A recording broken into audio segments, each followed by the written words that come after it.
Yeah, so I met Tamao about, I guess, earlier this year. I was speaking at a developer week about continuous delivery and working at Macy's exactly to try to speed up the continuous delivery pipeline.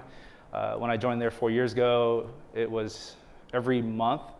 By the time I left, we were down to releasing every 2 weeks. And I decided to join a startup called Wrap, who enticed me in the challenge of actually building a continuous delivery pipeline from the very beginning. They had continuous integration, developers had unit tests, but all the testing was done manually. And so been there about 3 months now, trying to get automation up and running against both their platform, which is desktop, which allows you to build mobile app-like experience for the web, which is what we're looking at here. If you want to actually look at it on your phone, it's bit.ly/APM-CT. So you can basically do a drag and drop and hit publish, and now you've got a fully interactive website that looks like a mobile app. So you can literally scroll, do all sorts of stuff, and let me do this here. So it's a password. Yeah, I didn't realize you had a timer. So one of the interesting things I found out when leaving the enterprise world and going back to a startup is I ended up being both QA, DevOps, operations, and as of last week, integration engineer. So I had to play multiple hats. And then about 4 weeks before we launched in September, our CTO talked to myself and the back-end engineer and said, we need to monitor the website. And we were both surprised because we thought it already was to some degree. So we reached out to New Relic, mainly my experience with them in the past, and basically said, okay, we put New Relic in, let's monitor this site, and everything goes. So we launched September 15th, and my phone never stopped ringing. Over and over and over again. I think I was waking up every hour. I was, for the last 2 weeks of September, I was constantly waking up, going, some alert had gone off and it's critical. And so we had a lot of these little red lines, which doesn't show up very well here, but what got annoying was I'd go in there, I'd look at the error message, go look at the application, and go, well, this isn't really an issue, right? And these were actually things that our QA team, or let's see, one other person, couldn't physically test. There's no, use cases that the real users use, because we were given specs, so we followed the specs, did some exploratory testing, but once we let it out in the wild, we got some very different reactions. This one's my favorite error. This one actually happens quite a lot. What happens is we hit a limit on our CDN.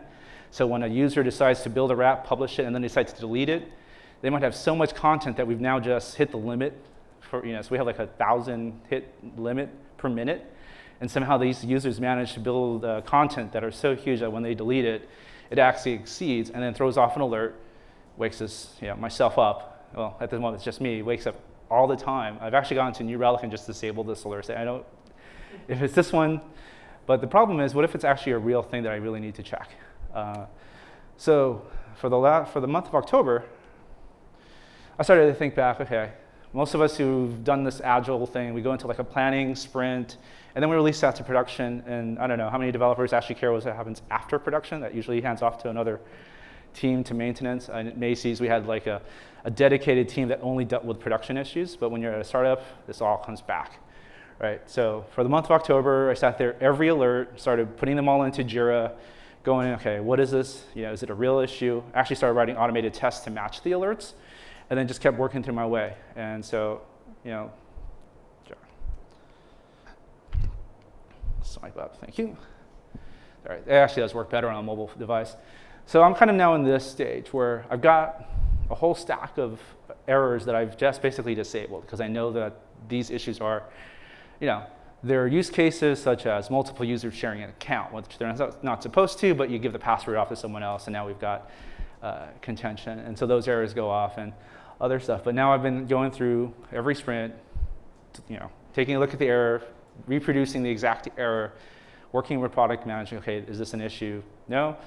Writing a test case so that every time this alert actually occurs, it actually triggers off the matching test case now. And so that if that test case actually fails, then it's actually a real issue. Right?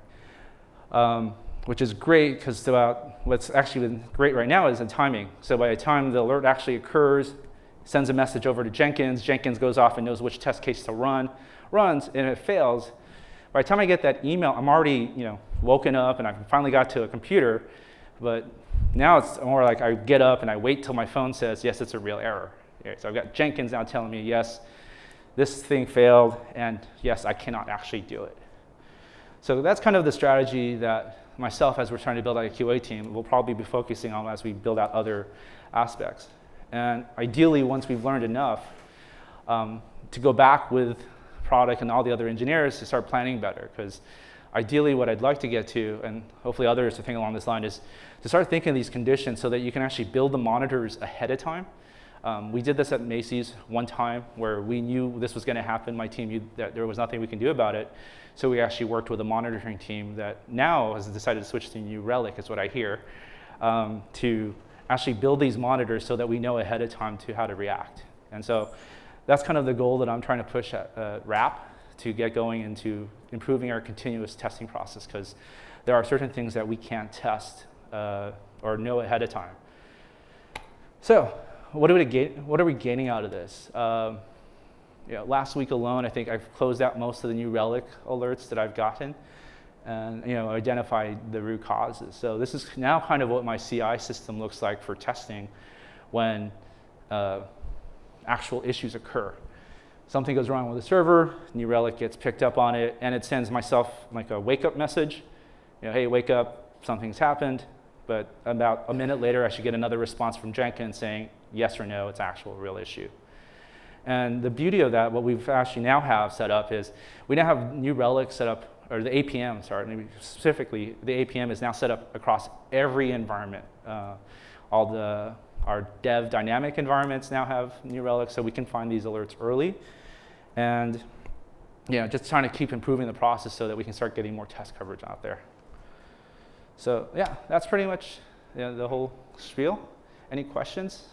I will actually do a more technical next month at Selenium meetup with the actual code that does that. But if anyone wants to ask questions now, go for it. Hi, just a question on how you decided on Jenkins versus Circle CI or Travis. Yeah. I Jenkins user. Oh, okay. Yeah, that's right out. I can I can spin up and get things running in a matter of minutes. So when I joined RAP, they were already using Semaphore, but when I tried to run Selenium tests with it, it didn't work. And instead of spending a day, I just went, I had a chef recipe, flew it up, and at that point we're up and running. Thank you. Mm-hmm. We have 1 minute left. There's one more question. Nothing? Okay. All right. Well, thank you so much. Thanks to Melvin for our Unconf session.